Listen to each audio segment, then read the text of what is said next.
कि अगर इकोनॉमी के अंदर इन्वेस्टमेंट इंक्रीज होगी तो उस इन्वेस्टमेंट के नतीजे में आउटपुट भी इंक्रीज होगा और साथ साथ एम्प्लॉयमेंट लेवल भी इंक्रीज होगा। कहने का मतलब यह है कि आउटपुट डिपेंडेंट है, एम्प्लॉयमेंट लेवल डिपेंडेंट है इकोनॉमी के अंदर इन्वेस्टमेंट पर। क्लियर जी?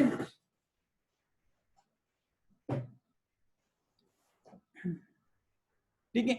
और जिस नंबर से आउटपुट इंक्रीज हुआ हो उस नंबर को हम कहते हैं मल्टीप्लायर इफेक्ट।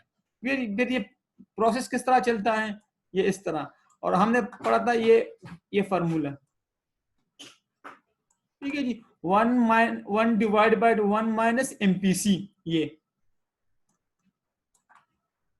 या अगर हमें एमपीएस दिया हो तो हम एमपीसी निकाल सकते हैं, कोई कंफ्यूजन नहीं है। ठीक है जी, और ये भी क्लियर है ना, ये उन्होंने बिल्कुल कॉपी किया था और ये सवाल आ चुका था। ठीक है जी, अब हम थोड़ा सा इसके एक्सटेंशन पढ़ते हैं मल्टीप्लायर में, थोड़ा सा मजीद कुछ चीजें ऐड करते हैं इसमें। कुछ चीजें जो होती है ना वो लीकेज टाइप, जो हमारे इस मल्टीप्लायर के प्रोसेस को थोड़ा सा स्लो डाउन कर लेते हैं। ठीक है, तो उनमें क्या क्या चीजें, उसमें है marginal rate of tax on income. देखें, शुरू में हमने पढ़ा था कि टैक्स आपकी परचेजिंग पावर को रिड्यूस कर लेती है, आपकी डिस्पोजेबल इनकम को रिड्यूस कर लेती है। इसी तरह अगर इकोनॉमी के अंदर टैक्स लग रहा हो तो होगा क्या, आपके पास कम पैसे रह जाएंगे। ठीक है, और कम पैसे फॉर एग्जांपल इनकम रहने की वजह से आप फिर आगे जाके कम ट्रांसफर करोगे, तो कम ट्रांसफर करने का मतलब ये कि आपका मल्टीप्लायर का जो प्रोसेस है उसमें लीकेज आ जाएगा, उसमें डिक्रीज आ जाएगा। क्लियर जी? तो इसको कहते हैं लीकेजेस। लीकेजेस मींस कि वो चीजें जो हमारे मल्टीप्लायर के प्रोसेस को अफेक्ट कर लेती हैं, मतलब नेगेटिव इफेक्ट कर लेती हैं हमारे प्रोसेस को, थोड़ा सा वो स्लो डाउन कर लेती हैं। क्योंकि टैक्स की वजह से आपके पास इनकम कम रह जाएगी, और कम इनकम का मतलब ये कि आप आगे जाके कम कंज्यूम करोगे, और कम कंज्यूम करने का मतलब ये कि आगे जाके इन्वेस्टमेंट कम होगी, और इन्वेस्टमेंट का मतलब कम होने का मतलब ये कि आपकी आउटपुट और एम्प्लॉयमेंट लेवल फिर कम होगी। तो marginal rate of tax on income के टैक्स ये एक लीकेज है जो हमारे मल्टीप्लायर के प्रोसेस को स्लो डाउन कर लेते हैं।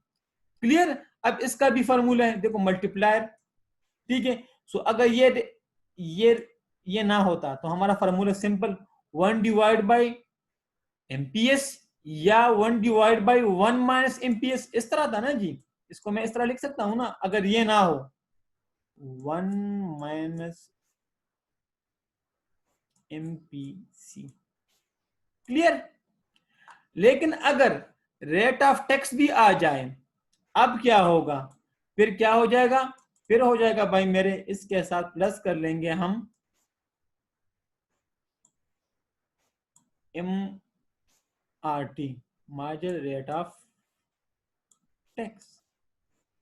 फिर तो फार्मूले में फिर ये भी ऐड हो जाएगा। तो यहां तक कोई कंफ्यूजन?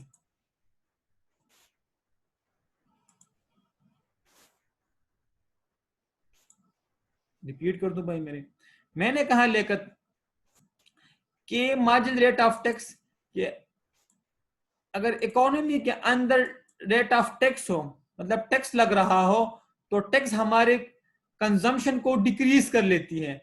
क्यों? क्योंकि हमारे जब टैक्स लगेगा तो हमारे डिस्पोजेबल इनकम कम हो जाएगी, और कम डिस्पोजेबल का मतलब ये है हमारे डीपीआई टैक्स लगा, टैक्स लगने की वजह से हमारी डीपीआई डिस्पोजेबल इनकम कम हुई।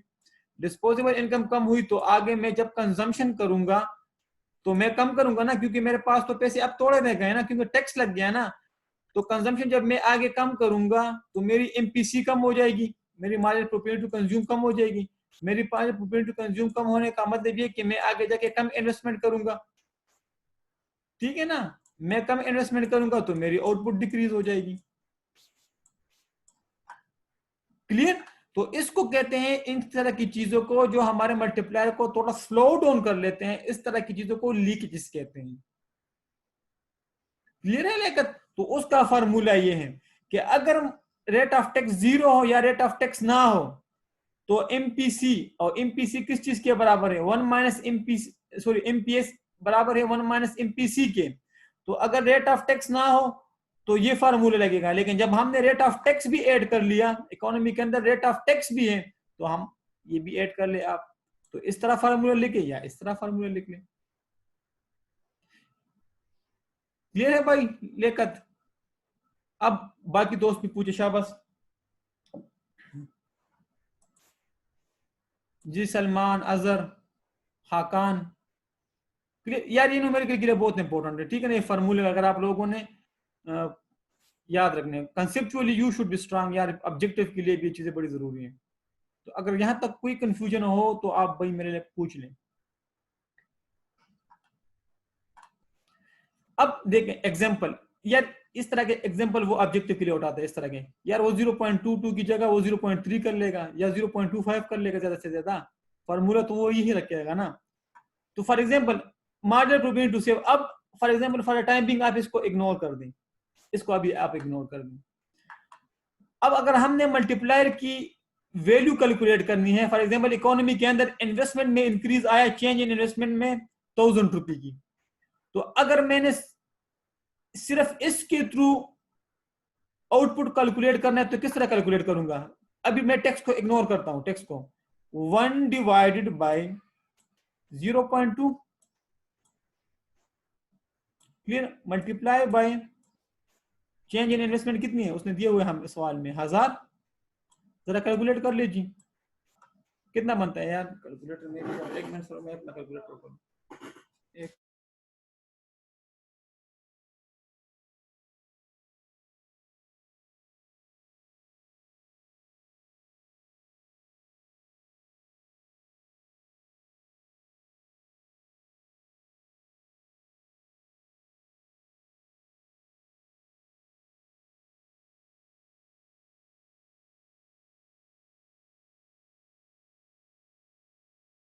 जी तो इससे आ जाएगा 5 टाइम्स, और 5 टाइम को अगर मैं इससे मल्टीप्लाई करूं तो कितना आ जाएगा 5000।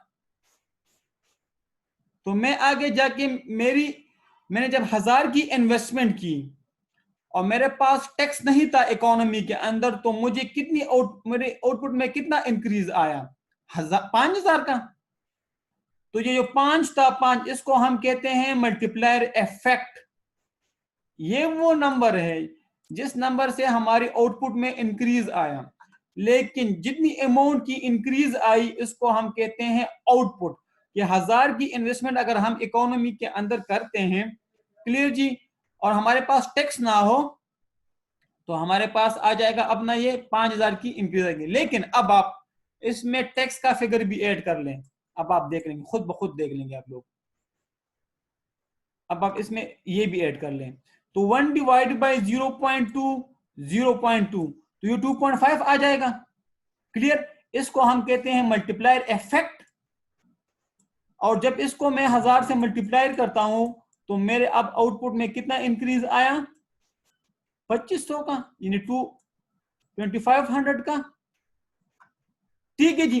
तो आप लोगों ने खुद देख लिया कि जब टैक्स में इंक्रीज आया तो टैक्स में इंक्रीज आने की वजह से हमारी आउटपुट में, अब हम 1000 की इन्वेस्टमेंट करते हैं तो अब हमारी आउटपुट कितनी हो जाती है? 2500। इन अदर वर्ड्स कि जब टैक्स की एलिमेंट होगा, ठीक है ना, तो वो हमारे आउटपुट को डिक्रीज कर लेता है, क्लियर। मैंने विदाउट टैक्स भी कर लिया तब आपकी आउटपुट कितनी थी, और मैंने विद टैक्स भी कर लिया तब आपकी आउटपुट कितनी है। तो ये लीकेज है। लीकेज क्यों? फॉर एग्जांपल मैंने 1000 की इन्वेस्टमेंट की लेकिन आउटपुट में मेरा डिक्रीज आया, क्लियर जी। तो अब यहां तक कोई सवाल पूछ ले आप लोग, शाबाश शाबाश पूछे। न्यूमेरिकल के लिए ये एग्जांपल बहुत इंपॉर्टेंट है जी।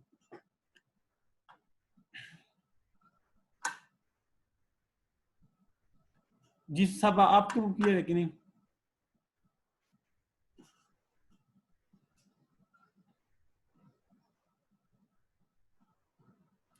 अब आप लोग ये तो पहला एक लीकेज था। अब फार्मूले में हम मजीद चीजें भी ऐड कर देंगे। पहले हमने एमपीएस या 1 माइनस एमपीसी, फिर हमने टैक्स भी ऐड कर लिया, और अब हम क्या कर लेते हैं, हम इसमें इंपोर्ट भी ऐड कर लेते हैं। अगर हम बाहर से कोई चीज पाकिस्तान लाते तो उसको हम कहते हैं इंपोर्ट, और इंपोर्ट इंपोर्ट की वजह से भी हमारी कंजम्पशन में डिक्रीज आ जाती है, हमारी इन्वेस्टमेंट डिस्टर्ब हो जाती है। क्यों? क्योंकि हमारी अमाउंट बाहर जाएगी तो पाकिस्तान में तो इन्वेस्टमेंट नहीं होगा ना, विद इन द कंट्री तो इन्वेस्टमेंट नहीं होगी ना। अगर फॉर एग्जांपल इंपोर्ट होगी तो वो जो इन्वेस्टमेंट होगी, जो हम पैसे देंगे वो तो बाहर चले जाएंगे, ठीक है ना, वो तो गोरों के पास चले जाएंगे, हमारे तो मुल्क के अंदर तो इन्वेस्टमेंट इंक्रीज नहीं होगी। क्यों? क्योंकि import with in the country आपकी इन्वेस्टमेंट को डिस्करेज करती है। ना सेविंग और उसका किस तरह इनवर्स रिलेशनशिप है? नहीं यार, आप, हाँ आप सेविंग करोगे तो आपकी एमपीसी कम होगी ना, एमपीसी कम होगी तो आपका वो नहीं होगा ना, इन्वेस्टमेंट नहीं होगी, आप सही है, ठीक है जी। लेकिन यार ये ऐसी चीजें आपने बस नहीं लिखनी, ठीक है ना भाई मेरे ख्याल, आप सही समझिए कि एमपीएस ज्यादा होगा तो एमपीसी कम होगा, एमपीसी के कम होने का मतलब है कि कंजम्पशन नहीं होगी, कंजम्पशन नहीं होगी तो आगे इन्वेस्टमेंट नहीं होगी, ठीक है जी। अब हमने एक और एलिमेंट भी ऐड कर लिया, इंपोर्ट, ठीक है। तो जब इंपोर्ट होगी तो आपकी within the country consumption कम होगी, क्योंकि अब आप इंपोर्ट के लिए पैसे दे दोगे, ठीक है, और वो तो आउटसाइड द कंट्री चली जाएगी, तो विद इन द कंट्री आपकी इन्वेस्टमेंट डिस्करेज हो जाएगी। तो ये एक और चीज आप लोगों ने ऐड कर ली। अब आप देख ले खुद, मार्जिनल प्रॉफिट टू कंज्यूम वही 0.2, ये भी सवाल में दिया हुआ होगा, या तो मार्जिनल एमपीएस दिया होगा या एमपीसी दिया होगा, ठीक है जी। तो आपने उसके मुताबिक फार्मूला एडजस्ट करना है। उसने आपको टैक्स दे दिया, ऊपर भी दिया था, और उसने आगे एक और एडिशनल फिगर आपको दे दी 0.1। अब आप देख लें 0.2, 0.2 प्लस 0.1, अब मल्टीप्लायर इफेक्ट 2 आया, ठीक है, इन्वेस्टमेंट वही की वही रही। अब आउटपुट में कितने इजाफा हुआ? 2000 का आउटपुट मजीद गिर गई, आउटपुट 2500 से 2000 पे आ गई। क्यों? क्योंकि वहां इंपोर्ट का एलिमेंट भी शामिल हुआ ना, तो आपकी इन्वेस्टमेंट मजीद डिक्रीज हुई। पहले 5000 थी जब इंपोर्ट और टैक्सेस नहीं थे, जब हमने टैक्सेस ऐड किए तो वो 2500 पे आया, क्योंकि इंपोर्ट टैक्सेस लीकेज थे। जब हमने एक और लीकेज ऐड किया इंपोर्ट की शक्ल में, तो हमारे पास आपकी आउटपुट मजीद गिर गई। क्लियर? तो ये चीजें लीकेज, क्योंकि ये हमारे मल्टीप्लायर के प्रोसेस को स्लो डाउन कर लेते हैं, और जब हम इन्वेस्टमेंट करते हैं तो हमारे विद इन द कंट्री जो आउटपुट होगी वो भी डिक्रीज हो जाएगी। तो ये इस तरह की चीजें हमारे आउटपुट को डिस्करेज कर लेती है जी। यहां तक कोई सवाल जी? एक दो एग्जांपल में कोई कंफ्यूजन जी? अहमद, तो न्यूमेरिकल आएगा तो यहाँ से आएगा इंशाल्लाह, भी मैं आपको पास पेपर भी करवा दूंगा, तो इंशाल्लाह उधर क्लियर हो जाएगा मजीद।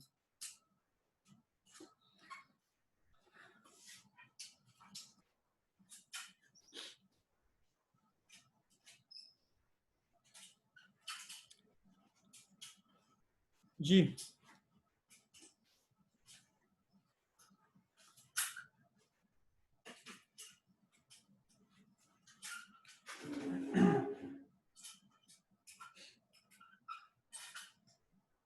ये बाकी भी कंफर्म कर दें।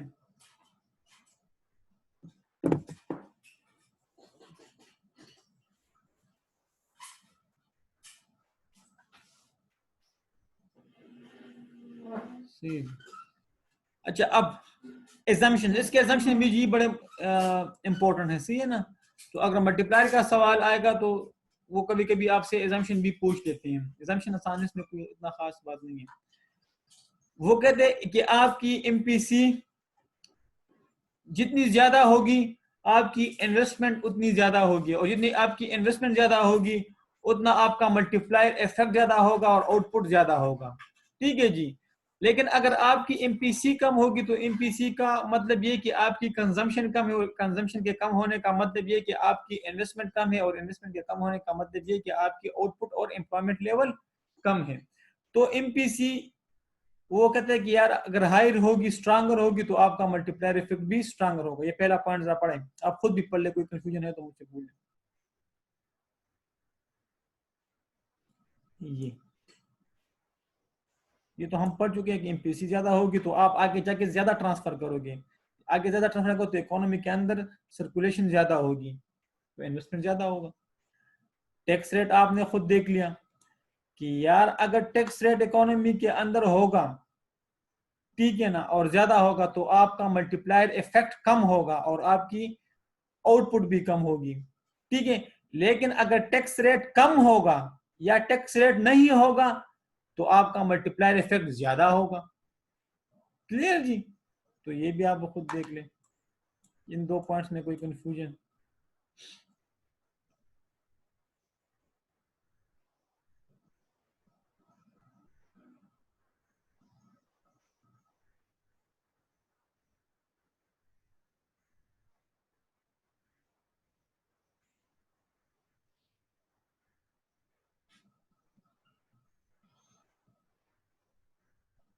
क्लियर?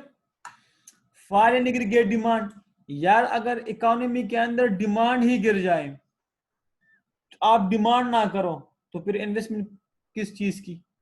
जब आप एक प्रोडक्ट की डिमांड ही नहीं करोगे तो फिर इन्वेस्टमेंट नहीं होगी, इन्वेस्टमेंट नहीं होगी तो नो आउटपुट, ठीक है जी।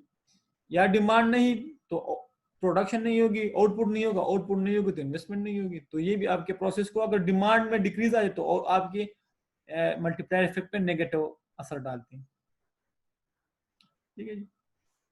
तो इन 3 पॉइंट्स में कोई कंफ्यूजन शाबाश, ये जी इंपॉर्टेंट है ना? क्लियर?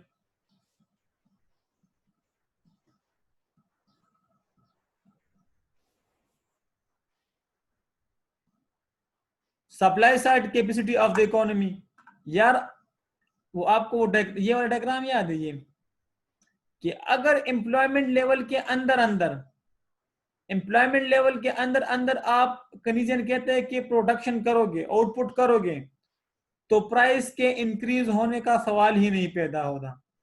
लेकिन जब एक दफा आपकी फुल एम्प्लॉयमेंट लेवल अचीव हुई, ये मैक्सिमम पॉइंट था, ठीक है, तो जब आपकी फुल एम्प्लॉयमेंट लेवल अचीव हुई और आप मजीद प्रोडक्शन करोगे या मजीद आउटपुट करोगे तो फिर आपका प्राइस बढ़ना शुरू हो जाता है। और प्राइस के बढ़ने का मतलब ये कि इन्फ्लेशन अराइज हो जाता है, तो इन्फ्लेशन भी फिर आपके मल्टीप्लायर के प्रोसेस को थोड़ा नेगेटिव इफेक्ट कर लेते हैं। क्लियर जी? तो अगर आपकी सप्लाई साइड यानी कि आपकी ये साइड, ये वाली, अगर आपकी विद इन द प्रोडक्शन है, आपकी within the product full employment level, तो आपके प्राइस इंक्रीज होने का सवाल ही नहीं पैदा होता। लेकिन एक दफा जब आपकी प्राइस बढ़ गई, फॉर एग्जांपल एक दफा आपकी एम्प्लॉयमेंट लेवल अचीव हुआ और उसके बाद आप प्रोडक्शन करोगे तो इन्फ्लेशन का इफेक्ट आएगा जो कि मल्टीप्लायर के प्रोसेस को थोड़ा नेगेटिवली इफेक्ट कर लेते हैं, ठीक है। तो ये था ये पॉइंट, तो ये चीजें भी तकरीबन सेम की सेम रही और इतना वो इफेक्ट ना हो। तो ये 4 assumptions बड़े इंपॉर्टेंट है जी।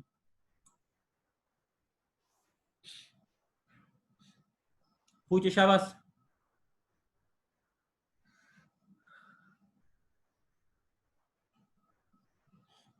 ठीक है जी। अब लिमिटेशन की तरफ आता है, इसके दो ही लिमिटेशन है जी। एक तो जो इसका लिमिटेशन है ना वो है टाइम लेग, या टाइम लेग का मतलब ये है, तो पहला वाला करवाता हूँ।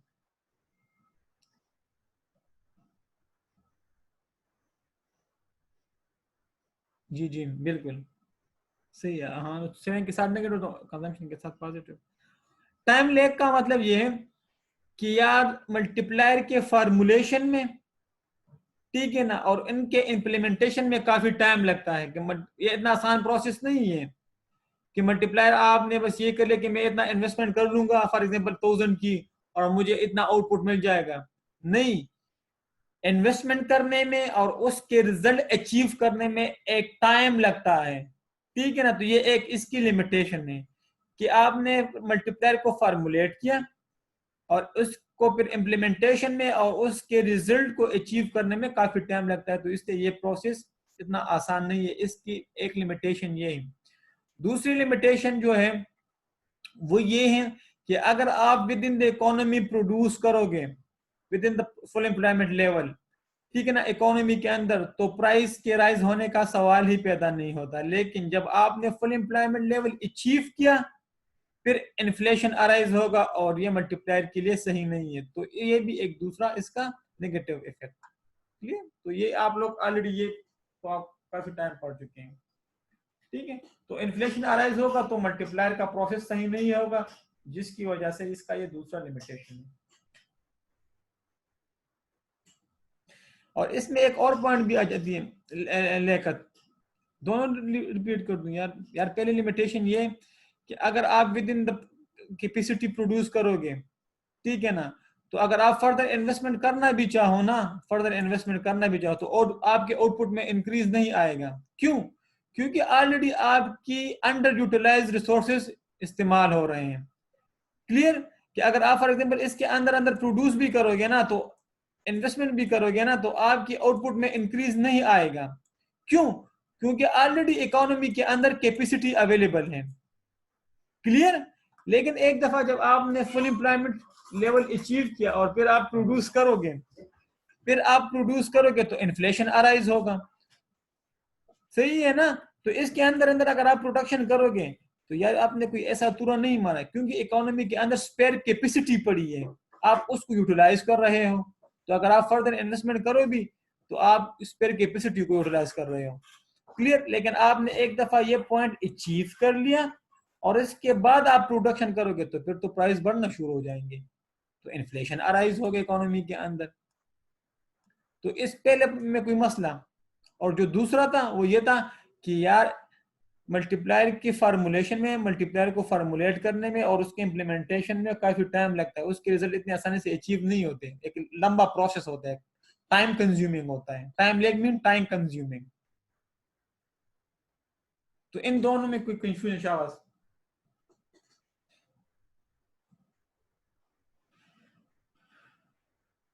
जी लेकत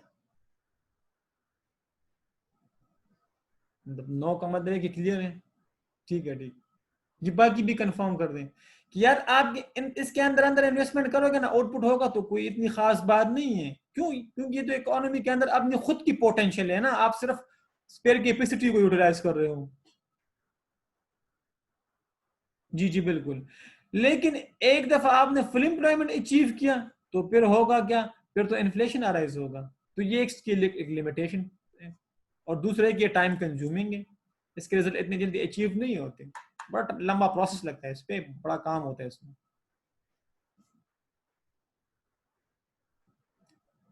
जी बाकी भी कंफर्म कर दें।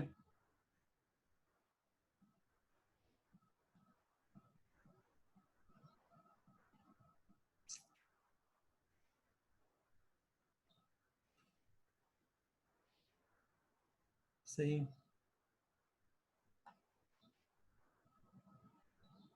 अगर किसी को कंफ्यूजन ना है भाई तो मैं आगे एक्सेलरेटर मॉडल शुरू कर दूंगा। अच्छा, अब उधर हमने क्या पढ़ा? देखो ये दोनों दोनों रिलेट करते हैं, एक्सेलरेटर मॉडल और मल्टीप्लायर जो का जो मॉडल है ना वो रिलेट करते हैं। अब आप खुद देख लोगे उधर हमने क्या पढ़ा। इन्वेस्टमेंट में इंक्रीज आने से आपके आउटपुट में इंक्रीज आ जाता है, यही पढ़ा ना। ये हमारे पास था मल्टीप्लायर का। एक्सेलरेटर क्या कहते हैं? एक्सेलरेटर मॉडल वो कहता है कि यार अगर इकोनॉमी के अंदर आउटपुट या जीडीपी इंक्रीज होगी, आउटपुट ना, आउटपुट या जीडीपी अगर या नेशनल इनकम इकोनॉमी के अंदर इंक्रीज होगी तो इन्वेस्टर इन्वेस्टमेंट ज्यादा करेंगे। ये क्लियर जी? वही बात जो उसने की, उसने कहा कि आउटपुट डिपेंडेंट है इन्वेस्टमेंट पे।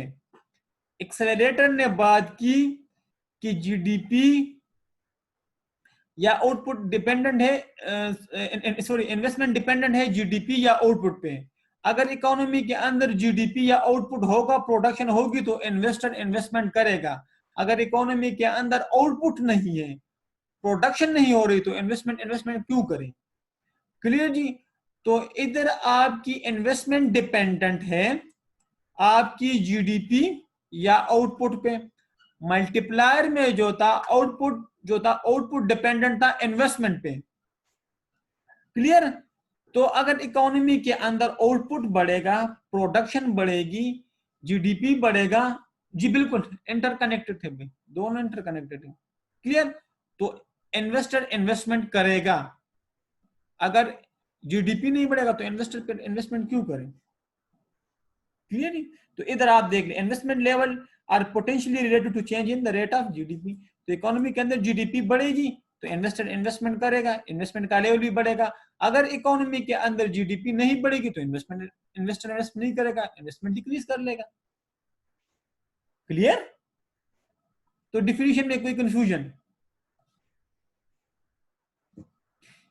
उधर आपकी मल्टीप्लायर में आउटपुट डिपेंडेंट होती है इन्वेस्टमेंट पे, इन्वेस्टमेंट होगी तो आउटपुट होगा, इधर आउटपुट होगी तो इन्वेस्टमेंट होगा एक्सेलरेटर में। सही है जी? तो कंफ्यूज नहीं होना, आसान सा टॉपिक है, अगर आपको वो समझ आ गई तो होप सोच इंशाल्लाह इसमें कोई मसला नहीं होगा। लेकिन यहां से उसने सवाल पूछा है न्यूमेरिकल, और वो भी टेबल फॉर्म में, तो मैं आपको ये सवाल करवा दूंगा, फिर एक क्वेश्चन पेपर आप लोगों ने घर में करना है, मैं वो राइस की बुक में है, ठीक है जी।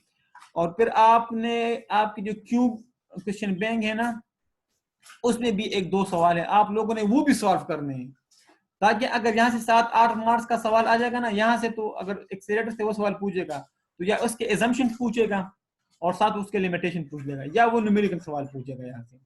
और न्यूमेरिकल भी आपने, मैं टेबल की फॉर्म में आपको करवाऊंगा, आपने टेबल को 2-3 सवाल सॉल्व करके ना, ताकि आपका उस पे वो ग्रिप हो। क्लियर जी? लेकिन एक्सेलरेटर में तो कोई डिफिनेशन में तो कोई कंफ्यूजन नहीं है। फिर अब इसके assumptions पढ़ते हैं और फिर जाके ये सवाल करते हैं इसके। क्लियर? एक्सेलरेटर में कोई कंफ्यूजन नहीं है, इकरा को भी नहीं है और लेकत को भी नहीं है, बाकी दोस्त भी कंफर्म कर दें। इनके अलावा द मोस्ट टेक्निकल टॉपिक, मैंने अच्छे को देखा है कि वो एमफिल पीएचडी करते उसको इन चीजों में वो कहते हैं यार ये क्या चीज है मत, ठीक है ना? तो उम्मीद है कि आप लोगों को क्लियर हुआ होगा इंशाल्लाह। गुड, आप बड़े तेज हो माशाल्लाह कि आपको जल्दी क्लियर हो गया। अब इसमें पहला जो एजम्पशंस है, ये एजम्पशन भी आप लोगों ने कि जो आपका एक्सेलरेटर का जो कैपिटल रेशियो है, कैपिटल आउटपुट रेशियो, ये पे पढ़ेंगे कैपिटल आउटपुट रेशियो क्या होता है, ये आपका कांस्टेंट रहेगा, ठीक है? कैपिटल आउटपुट रेशियो पहला एजम्पशन इसका कि आपका कैपिटल आउटपुट रेशियो कांस्टेंट है। कैपिटल आउटपुट रेशियो क्या चीज है वो अभी हम पढ़ लेंगे, लेकिन ये जरूरी है कि अगर डायनेमिक सिचुएशन हो इकोनॉमी के अंदर, डायनेमिक सिचुएशन का मतलब ये कि अगर इकोनॉमी बड़ी तेजी से चेंज होती रहती है, उसमें फ्लक्चुएशन ज्यादा हो, तो ये जरूरी नहीं है। लेकिन नॉर्मल रूटीन में आपका ये कैपिटल जो रेशियो है ना, कैपिटल आउटपुट रेशियो, ये आपका कांस्टेंट रहे। तो पहला एजम्पशन ये एक्सेलरेटर का कि capital output ratio remains the constant.